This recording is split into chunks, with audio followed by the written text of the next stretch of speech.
Yeah, we have the APA format class. We will be talking the APA format as a whole, and at the same time, your references. How are we going to do the list of references? Okay, so again, let's discuss the important guidelines in the APA format sa research, and then identify the APA styles of referencing sa mga literatures na ginamit natin sa research natin.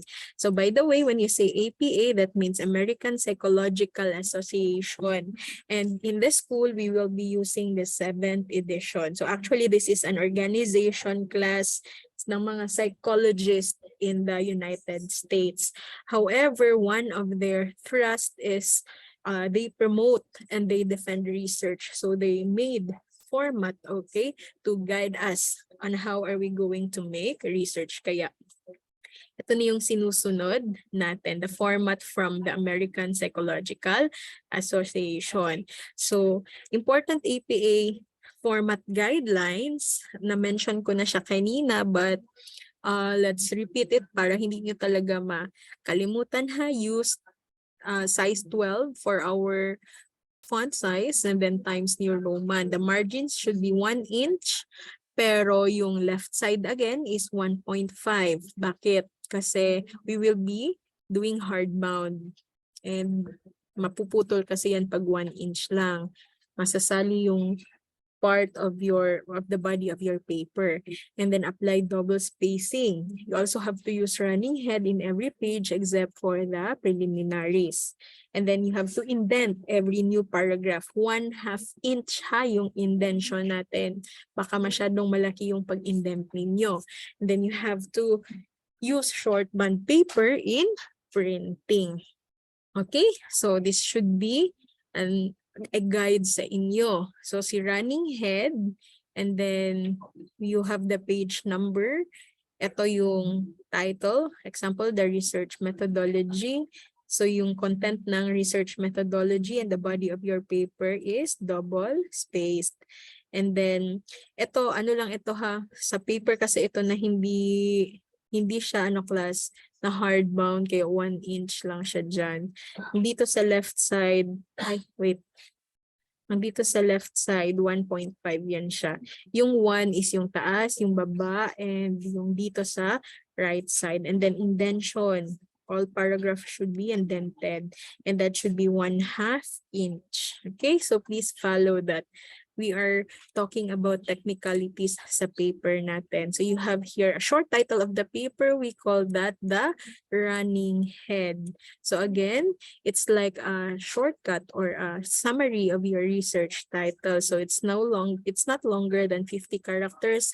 Please take note of that. Okay? So this is its position.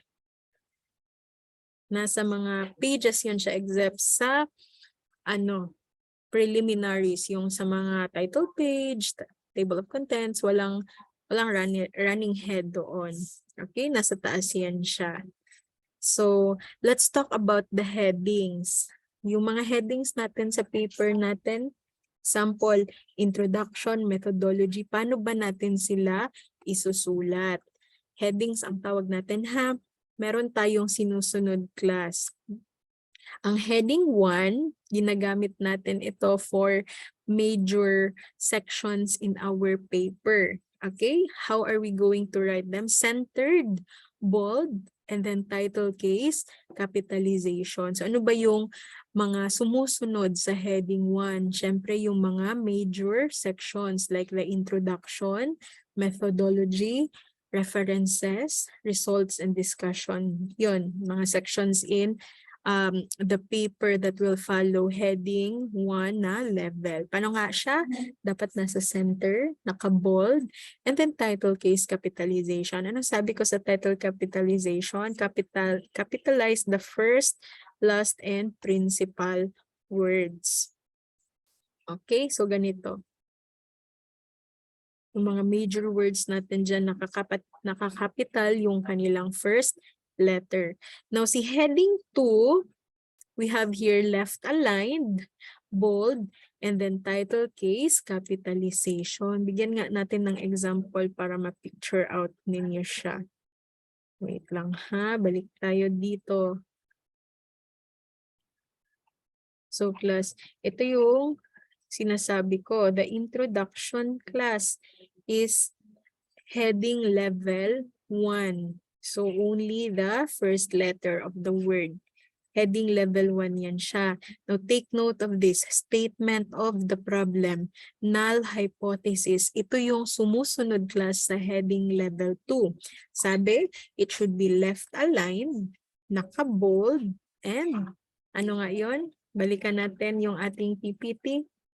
Naka-title case capitalization pa rin. So you only capitalize the first letter of all the major words. Okay?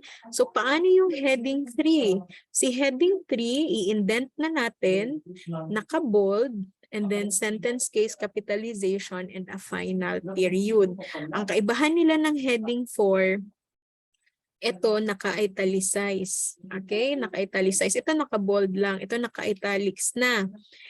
Sa heading 5, indented, italics, pero hindi na siya naka-bold class. Okay? And then, naka-sentence case capitalization yan siya. So, balikan natin yung examples natin and then let's identify. This is heading level 1, right? Nasa center. Now, ang next, yung subsection yan. Okay? Subsection will follow heading level 2. So, wala akong makikitang statement of the problem na nasa gitna, ha? The null hypothesis also and the significance of the study. Now, take note of this. Significance of the study. Remember, we have identified here group of people or entities that will benefit from the findings of our study. So since we are going to enumerate them one by one and it is to be followed by the description on how they will get benefit from our study, this will follow heading level 3. Okay, anong sabi doon? Naka-indent, naka-bold, and then sentence case capitalization. Kaya if you see this one, kaganyan siya, ha? Only the first letter class ang ika-capitalize natin, or kapag noun siya, ayan, pwede ding i-capital yung sa susunod na word. And then it should be followed by a period. After ng period will be the description. Okay? This is heading level 3. So, the theoretical framework section yan siya. So, level 2. So, level 2 pa rin. Level 2, review of related literature. Level 2 pa rin yan siya. Let's see kung meron pa silang other types of level. Pag mag-leveling ka na, ha, mag-move ka na ng mga heading levels mo. Okay? Ito, since under ito sa review of related literature, which is under the heading level 2, ang kasunod niyan, level 3 na. Okay? Nag-enumerate na siya. So, wala ata silang ginamit dito na level 4 and level 5. Hanggang level 3 lang sila. Pero ganun yung pagkasulat, ha. Wala na ata. Oh, level 3 lang din kasi itong sa ibang part. After the level 2. Wala na kasi silang ibang subsections. Kaya hanggang level 2 lang talaga sila. Okay? Even their ethical consideration class, this one, level 2 ito, kasi under siya sa methodology. And then, since may inisa-isang elements in the ethical considerations, level 3 ang ifa-follow nito. Okay, this is the correct format for the headings natin. Only the major sections will follow level 1 na headings. Okay? Now, in APA format, you are not really required to make table of contents, but since we also have institutional format, our school requires one. Okay? Sa APA, hindi required. Pero sa school natin, class, we are required to make our table of contents. Okay? So, the title page is the cover of our paper. This will bear the title, the full title of your study, and then your name, syempre, and you may also include the institutional affiliation. So this is an example, but this one is on the other school, no? Pero it will just show you the title, the name of the researchers and the institution. Pero in our school, we use this one. Pero except lang dito ha sa lived experiences, sa title kasi hindi ito nakakapital lahat. Remember, we will use title case capitalization for that. Okay? Pero ito yung format natin sa school. Now again, abstract is a summary of our paper. Take note, 1 page only. Kailangan mo talaga siyang i-fit in sa 1 page. And then this should be at least 250 words. No, not at least. It should be not more than 250 words. Okay? So it should bear the heading abstract and it should be in the center. Okay, so no styling applied. We don't really use the heading level 1 for the abstract. You just place abstract at the center. Okay. And at the same time, hindi natin sinusunod yung, for the abstract ha, hindi natin sinusunod yung APA format when it comes to the indentation kasi we don't indent the first sentence in the paragraph. Tapos 1 paragraph lang kasi siya lahat, pero hindi naka-indent and hindi din ito naka-justify. And then sa end part of our abstract will be the keywords. Itong keywords, you're the ones na mag-identify nito and ito yung list ng mga words that you think class is related to your study, that if we are going to place your study in a database, if someone class is like finding and then use your keyword, lalabas sa search nila yung study nyo. Okay, so this is an example here, the abstract at the center. Take note, it is not indented and hindi siya naka-justify. Okay, and then sa pinakababa will be the keywords. Okay, it may be a word or a phrase that again is related sa study niyo. Okay, questions or clarifications? Do I still have time? Yeah, I still have time.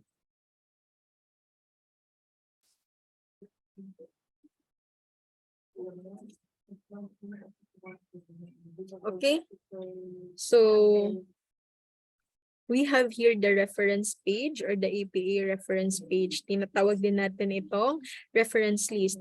So we place here all the references that we used in the body of our paper. So all class na in-text and parenthetical citation in the study should be placed here, pero with the complete information na. Okay, so this will still follow the margins, the hanging indent for our references ha, and take note of this, the reference should be listed alphabetically. Naka-alphabetical yan ha, starting from A. So ito yung magiging format niyo for your references class. You still have the running head, still have the page number and the proper margin, except this one, this should be 1.5. And naka-double space pa rin. Pero ganito, syempre more than 1 line talaga yan siya per reference. So hindi naka-indent yung first line, pero yung mga succeeding lines class, naka-indent na ha, naka-indent siya 1/2 inch. Lahat yung mga succeeding lines for every reference. And then ang title lang natin dyan, references ha, hindi bibliography. Okay? So now, let's talk about the APA referencing style. This is the 7th edition, and this is how your guide in making your own reference. So example, let's start with journal articles references. Paano kung sa journal articles na pinuha yung inyong reference or yung inyong information? So this is class, the format. It should start with the author or the names of the author. Actually, it will just be the surname and then followed by the initials. And then after that, period. And then what's next? You have here the year of publication inside the open and close parentheses. And then what's next? After the year of publication, it will be the title of the article. Okay? Title of the article ha. And remember, we only capitalize the first letter of the word except for nouns. Except for nouns. Okay, just like this one, United States. And then period, and then take note of this. Hindi yan naka-italics ha. Ano yung naka-italicized? It's the name of the journal. Okay? Again, this is the name of the journal. Di ba? May mga Journal of Medical Technology, Journal of Psychology, Journal of Pharmacy. Yan yung ilalagay natin dito after the title and then naka-indent. Okay? And then comma. And then followed by these numbers. Okay, so ano ba yung mga numbers na yan? This is the issue number. And then this is the volume number if ever they are available. Kasi merong ibang mga sources class na hindi nakikita yung issue and volume number. And then ito will be the page number if ever available also. And then followed by the DOI or the URL if ever you got the reference in the internet. Okay? So yan yung ating format ha. So kapag ka nasa body of the paper siya, syempre ganito yung magiging mukha niya. The information and then open and close parenthesis grade D et al. 2019. Kung parenthetical citation. Itong narrative citation kapag ka sinama mo yung name ng author doon sa paragraph mismo. Okay? So again, yung mga journals natin has DOI, so you have to include the reference. And then if ever the issue number is available, please include the issue number. Now, you don't need to include the ang tawag dyan, database information about the database. Example, you got the reference in ProQuest. You don't need to write ProQuest. You just need the name of the journal and at the same time the DOI. Okay, if you don't have the DOI but you have the URL, you may use the URL. Okay, if it is a published article from a journal online. Okay, now if ever there is an article number, you will still follow the same format. It's just that instead of the page number, you may use the article numbers. If you can see the example on the screen, you still have there the name of the authors, the year of publication, the title of the article, and in italics, you have the name of the journal followed by the issue and the volume numbers. At this time, again, instead of the page number, you just place the article number if ever available. But you have to include the word article. And then after that will be the number. Okay, yan lang yung kaibahan nila. Now, we also have references that have missing information. So, ano lang, kung ano yung missing, then, ayun lang, hindi lang natin siya masasali sa ating sa ating reference. Baliktad pala yung sinabi ko. This one here is the volume number. Ang nasa loob will be the issue number class. So kagaya nito, missing yung volume number. Wala lang siya dyan. Diba? Supposedly may number before the open and close parenthesis. Kung hindi siya available, then just omit that. Okay? O kaya ito, missing issue number, wala yung issue number, so wala yung number sa inside sa open and close parenthesis. But the other things plus are still included. Ito naman walang page or article number. Just omit those elements if you cannot see them in the source na nakita nyo or ginamit ninyo. Okay, and then we also have retracted journal article, but this is not really common.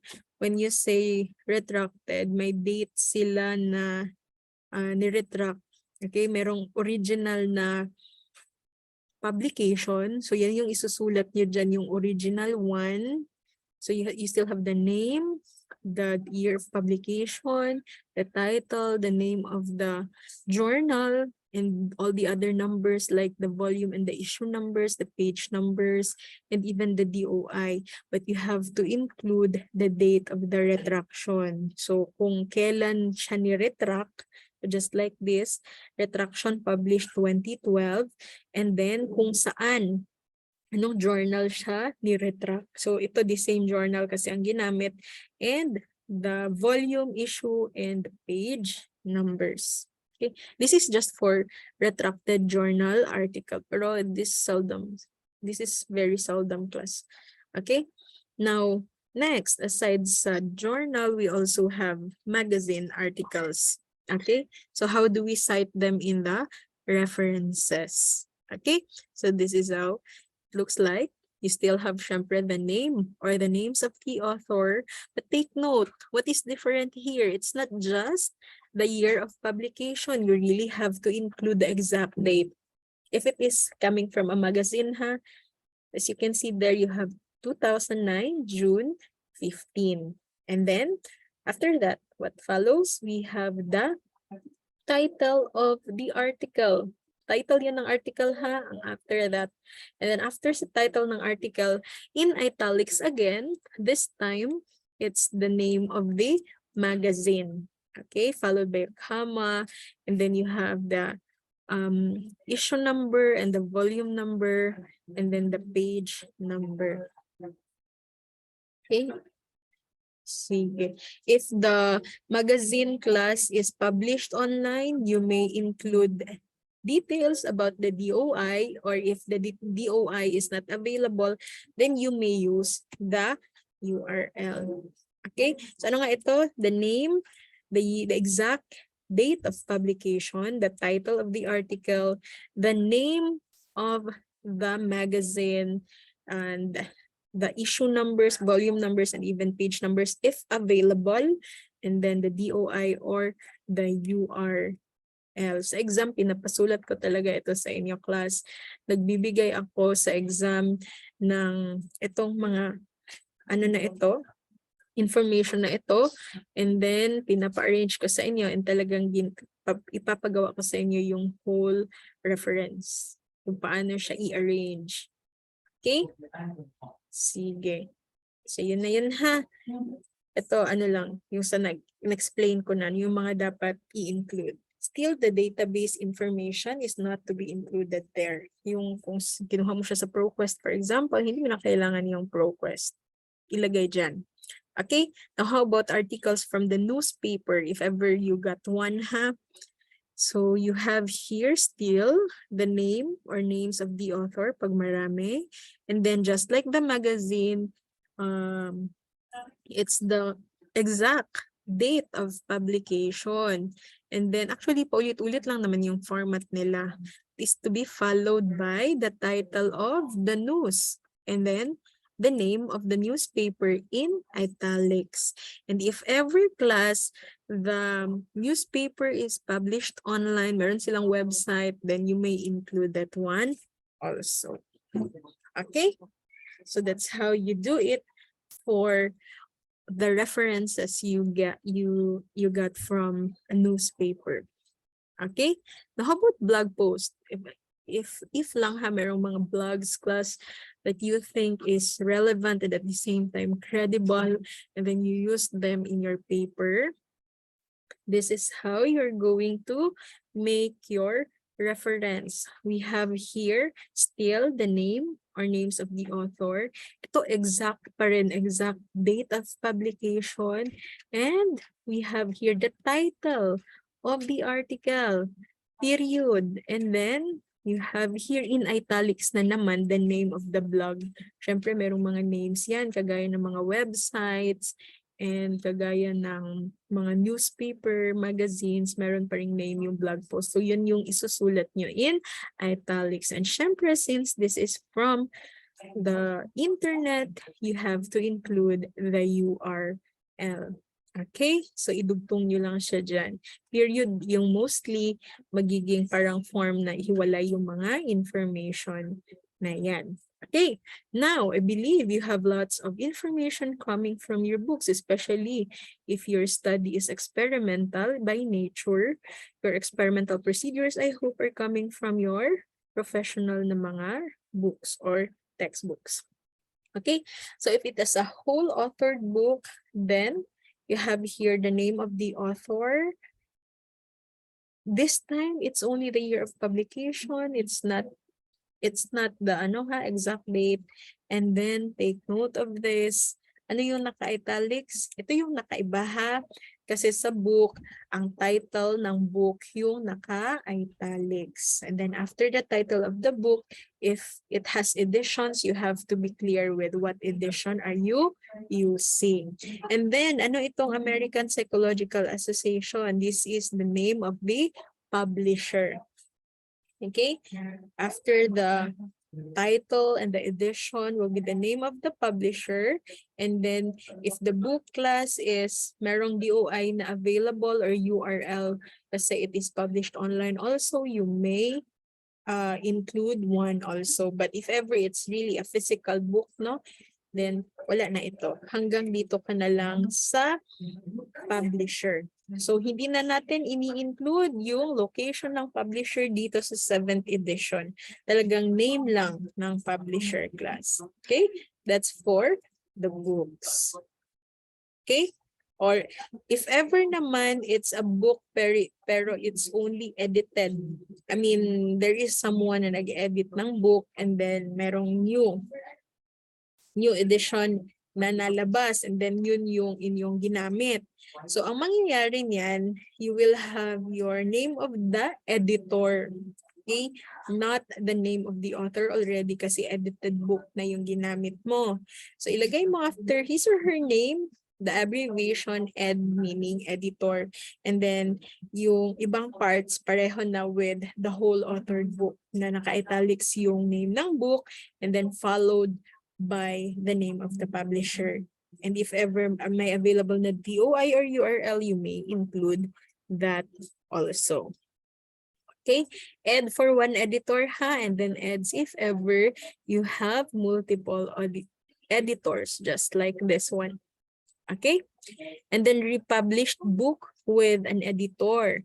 Paano kung meron siyang original author but at the same time parts of the book are being edited and then after that republished? You have to include all information, the original author, this one here, followed by the not the original author, the current na ang tawag dyan? The publication pala ito. This is the original author, but this is the current publication. And then the name of the book, the title of the book, and then followed by who edited it. Kasi remember, this one is a republished book. So kung may editor, ilagay niyo siya dyan after the title, period, and then take note again, this is the name of the publisher. Now, include DOI or URL if available. And then, ito, after that, lagyan niyo siya ng original work published 1920. Ito yung bago, 2013. This is the original work. And we have here the original author, pero ilagay natin yung name also after the title kung sino yung nag-edit sa book na yon. Okay? Now, you may have to define terminologies also in your paper. So some of you might use dictionary. So how are we going to place the references if it's coming from the dictionary? So we have here the name of the dictionary and then ND, meaning no date kasi most of the dictionaries don't really have date of publication. So ND if walang date. Ilagay niyo pa rin siya sa open and close parenthesis pero wala na siyang date. Okay? And then, what's next? You have here the word class that you defined in your paper na yung definition is coming from the dictionary. Okay? And then you have here in APA Dictionary of Psychology. Actually, this is really the name of the dictionary, no? Kaya lang, most of the dictionaries don't have authors also, but parang workshop, a group of people. So kaya ito yung nilagay dito. American Psychological Association. Ito class yung nilalagyan ng retrieved. Okay? Retrieved kung kailan niyo siya kinuha. Kailan niyo siya tiningnan for the definition of that term here. Okay? And then from. If the dictionary is published online, you have to include the URL. Okay? So that is ito naman, Merriam-Webster dictionary. So they will be the author. Again, no date. And then ito yung word na define. And then in the name of the dictionary. This time the dictionary is found online. So you have here retrieve the date of the retrieval from ito naman yung URL ng dictionary na kinuha natin online. Okay, that's how you input a reference coming from an online dictionary. Okay, kailangan ang tawag dyan, URL niyan ha, and then retrieval date. Now, paano naman kung ang ginamit niyo ay printed dictionary, a physical dictionary talaga? Ano yung magbabago dito? Actually, the same lang yung parang name of the author, magiging yung organization niya. Pero this time, since it is printed, most likely may date talaga yan. That's 2015. And then, ganun pa rin, meron pa rin siyang word na dinefine ninyo. And then the name of the dictionary. If ever meron siyang edition, you may include one. And then the page number. Okay? So yun yung nagbago for a printed dictionary. Now, report by government agency references. Marami tayo nito, especially if you're studying about like COVID. So we need reports from the Food and Drug Administration or from Department of Health or even the CDC or the WHO. This time class, wala kasi yan silang parang author talaga. So the name of the organization will be the author. So for example, National Cancer Institute. Sila yung magiging author dyan. Ha? And then the same thing, year of publication, the title of the article. And then ito siya, itong US Department of Health and Human Services National Institutes of Health is actually parang sub-agency netong National Cancer Institute. So sila yung talagang nagsulat niyan. Kanilang website yun siya, pero since they are still under the National Cancer Institute, ito yung magiging author talaga natin. And then followed by the URL. Kasi galing ito sa mostly online. So yung sa atin class, example, nagkuha kayo sa FDA, gawin niyo lang siyang Food and Drug Administration, tapos period, the year of publication, example 2022, the title of the article in italics, italics ito dito. Hindi ko lang siya ma-italicize dito sa Zoom. Pero wala na kasi tayong parang section like sa Food and Drug Administration. So diretso na tayo with the URL. So yan yung magiging format dito sa atin.